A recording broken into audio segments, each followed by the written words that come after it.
ভবিষ্যতে তো আর উপকার হইব। সব একদম সমুদ্রের মাছ এগুলো না। মাছটা এটা আলু দিয়ে ঝোল রান্না করে দিন। এটা হইলো কি মাছ জানি বললো, জানি না তো। ইলিশ অনেক দাম, ইলিশ খাইতে পারবো না আমরা। মুন্না ওঠো, সকাল 8টা বাজে। আজকে সরকারি বন্ধ, পিয়ালি স্কুলে যাওয়ার টেনশন নাই, এই জন্য ঘুমাইতেছে।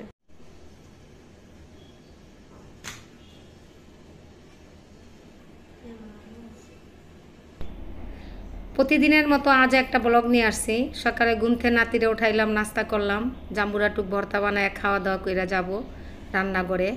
আসসালামু আলাইকুম আপু ভাইয়ার, আশা করি ভালো আছো। তোমরা ভালো থাকো, দোয়া করি। তোমরা যারা দেশ বিদেশ বসে আমার পুরো ভিডিওটা লাইক দিয়ে সাবস্ক্রাইব করে দেখো, তাদের আদর আর ভালোবাসা অন্তর থেকে জানাই। আজ রান্না করব, দুকা গুঁড়া মাছ আনছে, কিন্তু ভর্তা বানাবো মাছের মাথা, সেটা একটু দেখাবো। পুরো ভিডিওটি দেখো, ভালো লাগলে অবশ্যই আপুকে একটা লাইক দিবা, সাবস্ক্রাইব করবা। আজকে ভর্তা বানাবো, ময়লা মাছের মাথা ভাজি করে ভর্তা বানাইলে অনেক মজা।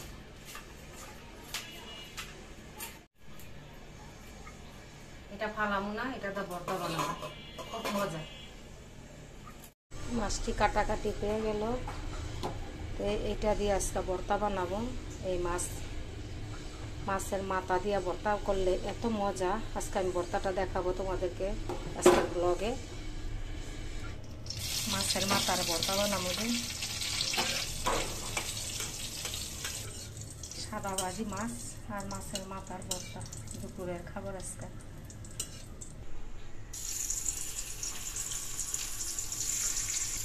এটি অনেক মশমশা হইব।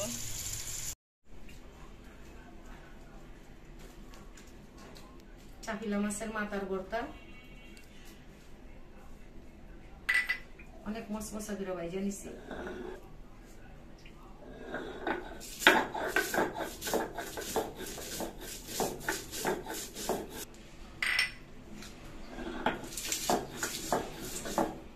লবণ দেওয়া হয়েছে।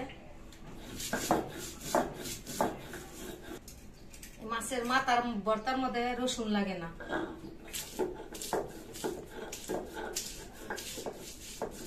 খালি পেঁয়াজ মরিচ দিয়ে বানানো লাগে। এই ভর্তাটা খুব সুন্দর হয়েছে, মাথার ভর্তাটা কিন্তু অনেক সুন্দর, লোভনীয়, খাইতেও টেস্ট। কালারটাও মাশাআল্লাহ। হ্যাঁ, কালারটা অনেক সুন্দর হয়েছে আপু ভাইয়ারা, দেখো।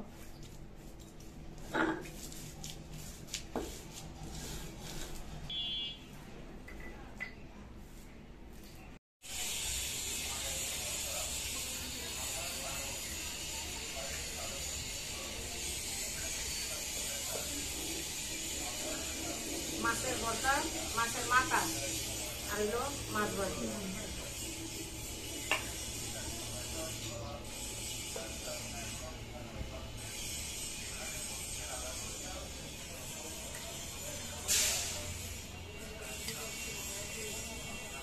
মাছের ভর্তা, মাথার ভর্তাটা অনেক মজা। মাছের মাথার ভর্তা আর মাছ ভাজি। মাছ ভাজি আর মাছের মাথার ভর্তা না? সেই মজা। কেমন লাগছে দাদিমা? অনেক মজা, এক কথায় সেই স্বাদ।